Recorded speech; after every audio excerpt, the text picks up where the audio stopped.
If you're starting your first company, understanding stock, preferred stock, options, convertible notes, and other fundraising instruments can be truly overwhelming. We actually didn't find a single video that covered this. So here we go. This is Fundraising for Startups 101.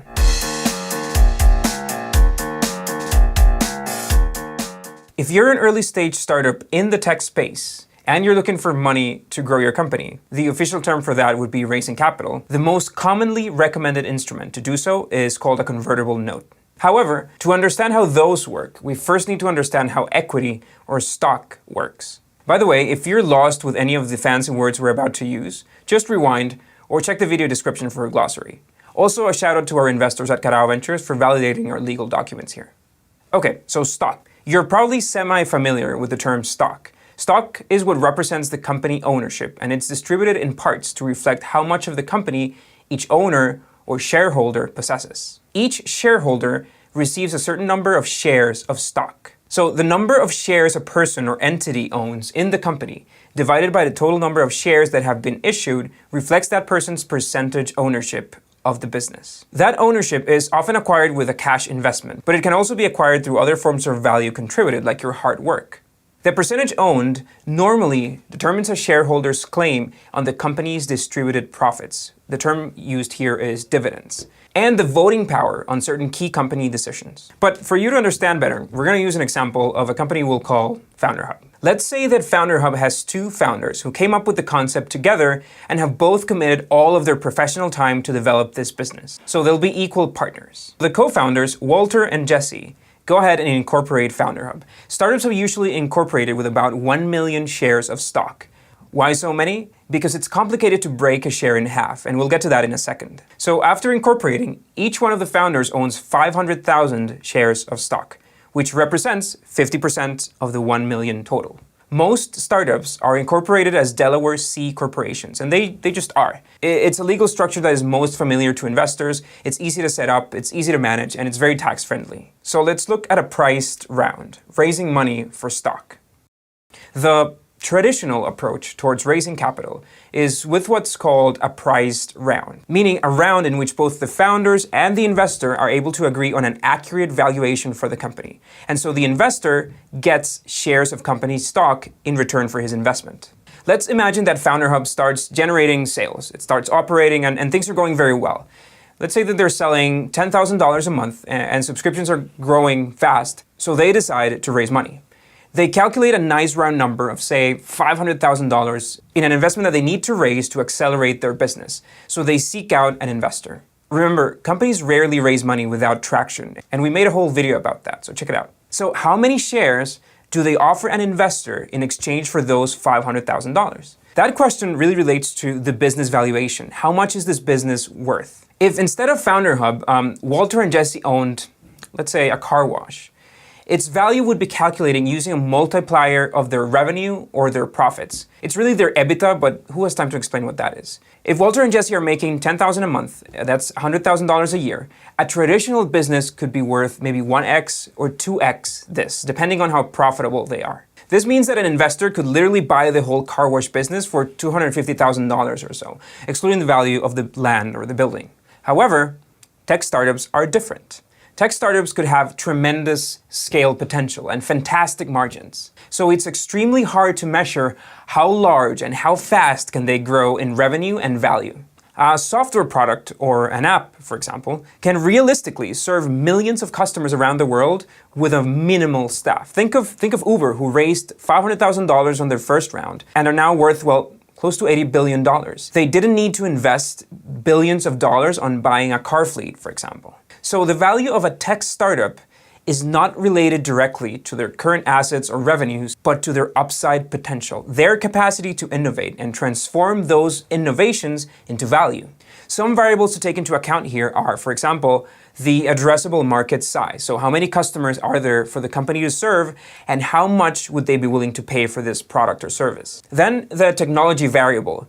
Is there a unique piece of tech that nobody else has or that optimizes a process drastically? And then potential margins. How much does it cost me to serve an additional customer? For example, when Instagram had 300 million users, their staff was only 13 people. However, all these numbers are variables and estimates, and nobody really knows for sure. But based on them, along with some credible early results, the valuation of a startup is defined by how much potential an investor sees in the business, how risky it is, and how much upside do they expect in exchange for risking their money, just like a bet. So these days, an average valuation in Silicon Valley for a tech company like our theoretical Founder Hub could be around $4 million pre-money valuation. Again, this is assuming that this is a high-scale, high-margin business, not the car wash. So let's say that Gus, our investor, accepts these terms, and then he's willing to purchase a $500,000 chunk of this business as an investment. So simple math tells us that if the full company is worth $4 million, then $500,000 would represent around 11% of this company. We're gonna dig deeper into this. Okay, so remember Walter and Jesse both have 500,000 shares of this business. Shares of stock. Typically, the original shareholders do not transfer or sell their shares. What's going to happen is the company will issue new shares to Gus. In businesses, stock rarely changes owner unless the business is actually acquired. On the contrary, companies often issue new stock, which dilutes the original shareholders' percentage ownership. I'm going to explain this in the easiest of ways. Let's say that if Walter and Jesse had one share each, they would each own 50% of a 2-share business. If the company issues a new share of stock to Gus, then everybody still has one share, but it's no longer 50% of the business, it's 33% of it. So in this case, for the math to work, Founder Hub will issue 125,000 new shares of stock to Gus. When the company does this, it'll no longer have 1 million shares. It'll have 1,125,000 shares. So Walter and Jesse will still own 500,000 shares each, but they will no longer represent 50% of the business, but around 44% of it. The new 125,000 shares issued to Gus now represent 11.11% of the company. The post-money valuation of Founder Hub is now $4.5 million. And this is why we had 1 million shares to start with, so that we don't have to issue fractions of shares. If the company would have been incorporated with only 100 shares, for example, 50 for Walter and 50 for Jesse, then it would have had to issue 12 or 13 stocks to Gus. So we would need to round up or down. That roundup could be worthless now, but a 0.01% equity stake in a company like Uber, that's actually $8 million today. Now, the challenge with raising money this way, a priced round, is that there are a lot of things to figure out. For example, how many votes does each share get in certain discussions? Usually, the standard is that you get 1 vote per share, but investors will often want more control over certain key company decisions, considering that they'll have a minority ownership in the company. If the company goes bankrupt, for example, and needs to liquidate assets, do investors get paid first? That's another thing that you have to agree on a priced round. Also, how does the board of directors look? Investors will often want to control a seat and to protect themselves against being removed from the board. Now, all of these decisions require negotiations, lawyers, signatures to be put in writing, and they can make the process take 6 months or more from the verbal, I agree to invest. Since most early companies don't have 6 months, they often choose to go with a convertible note. By the way, if you want to run your own calculations on this, you can download the free template that we've added at founderhub.io. A link is available below. Convertible notes. So a convertible note is an instrument that delays this valuation conversation, and it allows the company and the investor to agree and move forward on the investment much faster, with less negotiation and fewer complicated, costly legal expenses. So a convertible note works a bit like a loan, but instead of using an asset like a house for collateral, the company's stock is the collateral at a valuation for the company that is going to be decided in the future. This means, obviously, that the investor also needs to believe in the business in order to invest, because it is the intention of the investor to convert this note into actual company stock. So like I said before, defining a company valuation is very tough. Too many uncertain variables, too little data. So with a convertible note, the investor is basically saying, I'll give you the money to grow now. In a year or so, we should have the data to support a priced traditional funding round. So my investment will convert then, using a formula that would be based on the valuation and terms that the company and the investor defined for such a future priced round. So as you can see, convertible notes could have some terms that could be hard to grasp. So we'll explain all of them through examples. So let's take case A. Walter and Jesse take the money from their first investor, Gus, on a convertible note. With the money, they grow as expected. Their business looks very healthy, promising, and 1 year later, they manage to attract a new investor, Madrigal, who is willing to invest $1 million on a price round that valuates the company at $5 million. When this new investment comes in, the convertible note with Gus is triggered. Now, to compensate the original investors for believing in this company early on, notes have an interest rate and a discount. So the interest rate is usually 5 or 6%, and the discount can range from 10 to 25%. That is a discount on the valuation set by the new investor. So in this case, again, Gus invested 1 year before Madrigal's round. So he's earned about $25,000 in interest. So when the day comes to close the legal paperwork, Gus will be converting $525,000 at a $4 million valuation instead of the $5 million valuation that Madrigal got. That is the 20% discount. After the note converts, Madrigal invests their $1 million at the $5 million valuation, and the new company distribution would look something like this. So let's look at another scenario. This is scenario B, where the company grows tremendously fast. In a couple of years, FounderHub finds a new investor that values the company at $50 million. Even with that 20% discount, Gus's valuation to convert is $40 million. So that original $500,000 investment plus interest would translate to less than 1.5% of the company. So the risk and upside trade-off that was taken by Gus by investing early was not really compensated in this investment for FounderHub. So this is why notes have a valuation cap. This cap is a maximum valuation at which the note will convert. So let's say that the agreed cap in this case for this investment was $7 million.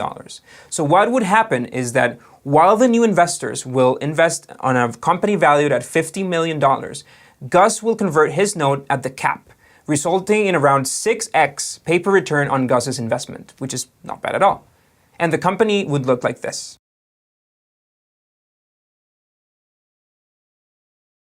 By the way, this same mechanism would apply if the company is acquired while the convertible notes are still withstanding. So the convertible notes would trigger their conversion in order to participate in the sale of the company. All right, so let's look at scenario C, our third scenario, the one that is less frequently discussed.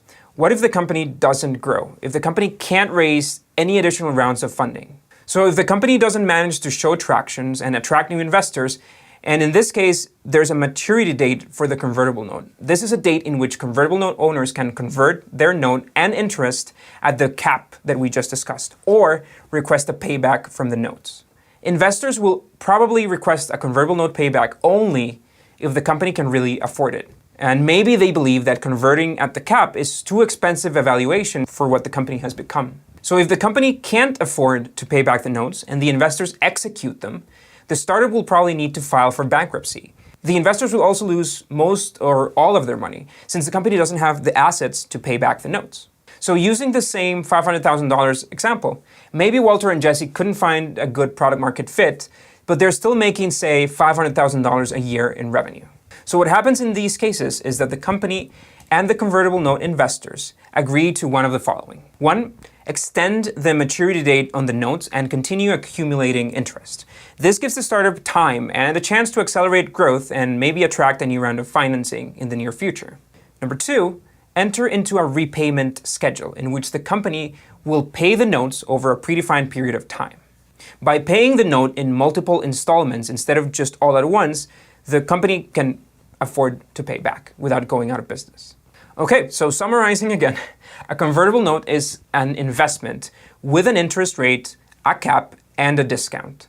The note is triggered or executed, ideally on a new round of funding, also ideally if the company gets acquired, or otherwise at a predefined deadline or maturity date, often 18 or 24 months after the original investment. At this point, investors can negotiate a note extension, they can convert at the cap, or they can request a payback. Again, usually if the company can afford it. Now, Y Combinator and 500 Startups have both designed documents inspired by the original convertible note, but even simpler to execute, which means you can get the money faster from investors, and they're free. The KISS, or Keep It Simple Security, and the SAFE, Simple Agreement for Future Equity, are simplified convertible note templates that you can use to raise money and skip some of your lawyer fees. Again, they both work as a convertible note, but they reduce a lot of your paperwork requirements. And the terminology on these documents is really the same that we've already discussed. So by now, you should be able to understand them no problem. You can also download both a SAFE and a KISS template from our FounderHub site, and refer to the knowledge base for more details on how to complete them. All right, so we have videos coming up on the process of incorporating a business, distributing founder stock, and vesting. Do let us know which of these topics you'd like us to prioritize. And of course, if you found this video useful, help us out by subscribing and sharing, and we'll see you next week.